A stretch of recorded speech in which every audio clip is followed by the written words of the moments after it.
एक बड़ा ही famous dialogue है कि डर के आगे जीत है, और उससे भी ज्यादा फेमस डायलॉग है कि डरना मना है। लेकिन बहन जी का मानना है कि डर बहुत अच्छी चीज होती है। एक कहावत आपने सुनी होगी कि दूध का जला हुआ छाछ भी फूंक फूंक कर पीता है। डर डर भले ही दिल की धड़कनों की रफ्तार बढ़ा देता हो, लेकिन आपके सोचने समझने की जो रफ्तार है उसमें वो थोड़ा रुकावट लाता है, और रुक कर कदम बढ़ाने में ही समझदारी है। सेकंड थॉट आपने सुना है कि कुछ करने से पहले एक बार दो बार उसके बारे में सोचना चाहिए। देखिए, कोई भी बच्चा, कोई भी इंसान मां के गर्भ से अपराधी बनकर पैदा नहीं होता। कुछ तो वो अपने घर के भीतर सीखता है, कुछ परिस्थितियां उसे सिखा देती हैं। बाकी ये सड़ा हुआ सिस्टम हर इंसान के अंदर जो छिपा हुआ जानवर है उसे जगाने के लिए तो तैयार ही रहता है 24 घंटे। तो इस समाज में बढ़ते अपराध के लिए हम जिम्मेदार हैं, आप जिम्मेदार हैं, वो 4 लोग जिम्मेदार हैं, ये समाज जिम्मेदार है, और ये सड़ा हुआ दोगला सिस्टम भी जिम्मेदार है। जय श्री राम मित्रों, मैं रेवा द्विवेदी अपने चैनल पर आप सबका स्वागत करती हूं। देखिए, प्रकृति ने नर और मादा का निर्माण इसलिए नहीं किया कि दोनों आपस में ही लड़ भिड़कर मर जाएं। दोनों के बीच, स्त्री और पुरुष के बीच सामंजस्य होना चाहिए, प्रतिस्पर्धा नहीं।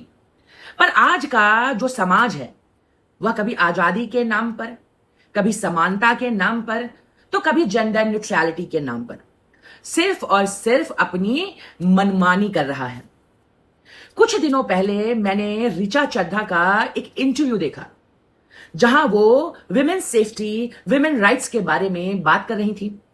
तो एक माता जी ने उन्हें टोका और टोक कर कहा कि हर कोई सिर्फ और सिर्फ लड़कियों की ही सुरक्षा के बारे में बात कर रहा है, लड़कों की सुरक्षा का क्या? हर बार गलती लड़के की तो नहीं होती। तो इस बात पर ऋचा चड्ढा बड़ा सरकास्टिक होकर पूछती हैं कि लड़कों को किससे बचाना है? तो माता जी कहती हैं, मुझे मेरे बेटे को बचाना है, मुझे अपने बेटे को नीले ड्रम में जाने से बचाना है, मुझे अपने बेटे को सोनम जैसी लड़कियों से बचाना है। माता जी की बातों का ऋचा चड्ढा के पास कोई जवाब नहीं था। ऋचा चड्ढा निशब्द रह गई। इसके भी पहले, कुछ 2-4 दिन पहले मैंने एक इंटरव्यू देखा अरफा खानम शेरवानी का निवेदिता मेनन के साथ। निवेदिता मेनन ने कहा कि लव जिहाद जैसा कोई मुद्दा है ही नहीं।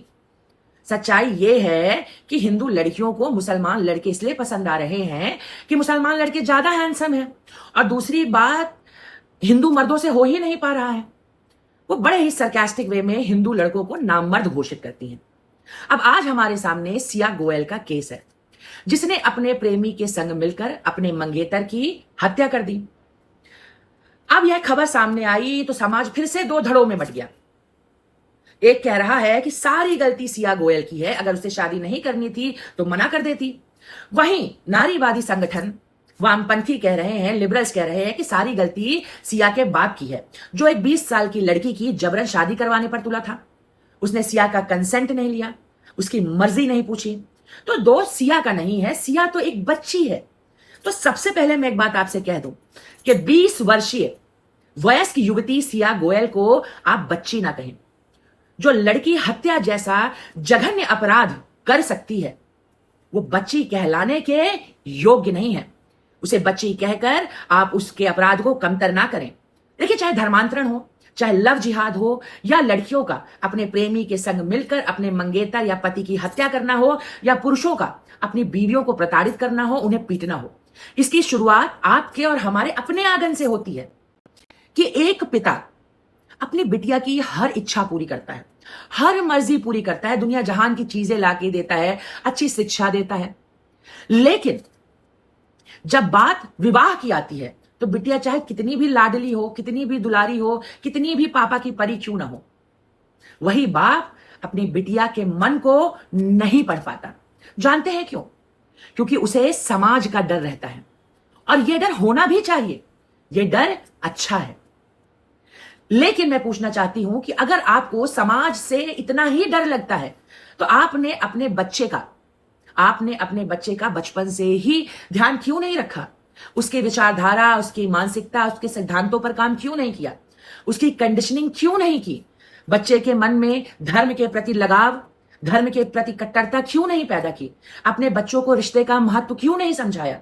आपने अपने बच्चों के अंदर क्यों नहीं ये बात घुट्टी की तरह घोल कर डाली कि ईमानदारी, रिश्तों में ईमानदारी सबसे बड़ी चीज होती है। हमें रिश्तों के प्रति ईमानदार होना चाहिए।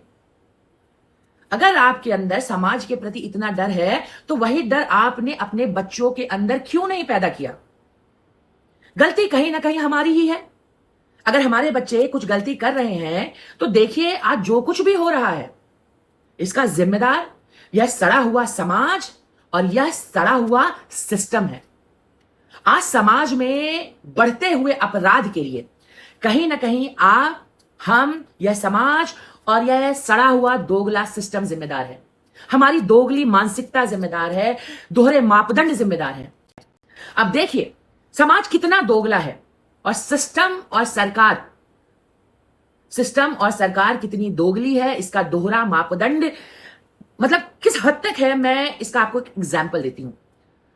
आपकी, अब आप स्वाति मालीवाल तो आप में नहीं है, स्वाति मालीवाल ने एक बहुत अच्छी बात कही कि अगर एक बच्चा अपनी आजीविका चलाने के लिए, अपना पेट पालने के लिए मजदूरी करे तो वो बाल अपराध के तहत आता है, चाइल्ड अब्यूज भी है, ठीक है ना?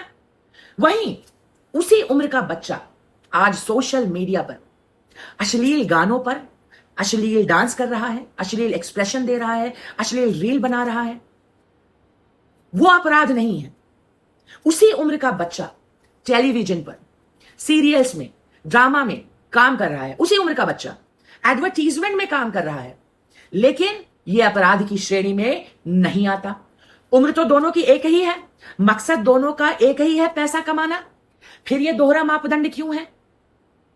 तो देखिए, सिया गोयल अपराधी है कि नहीं है, मुझे इस बात से घंटा फर्क नहीं पड़ता।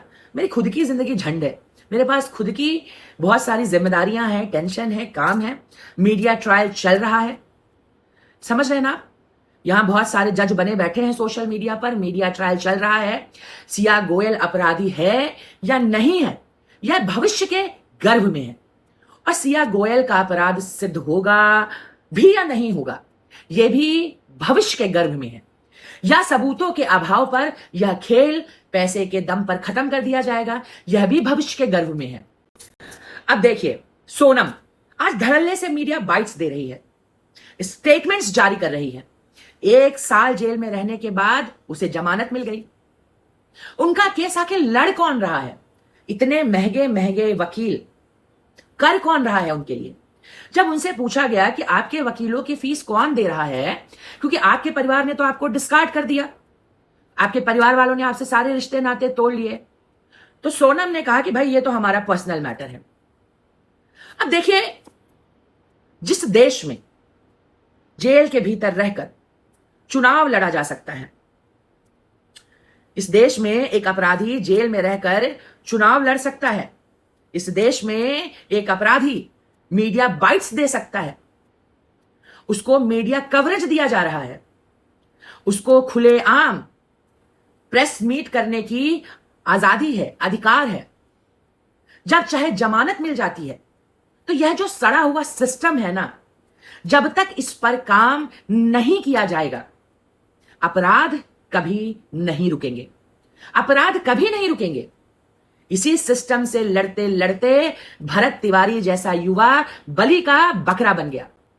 दूसरी बात, आपका, हमारा, समाज का, सिस्टम का सोचना, हमारी घटिया सोच, हमारी घटिया मानसिकता, यही सब अपराध को जन्म देते हैं।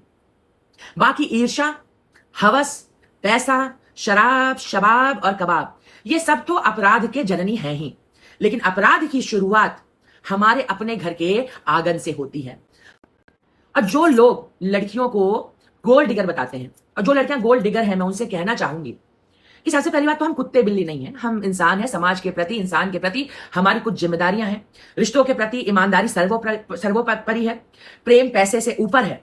और सबसे बड़ी बात, आप अपने बच्चों को सिखाइए कि money is powerful, but saying no to money is more powerful. Thank you so much, guys.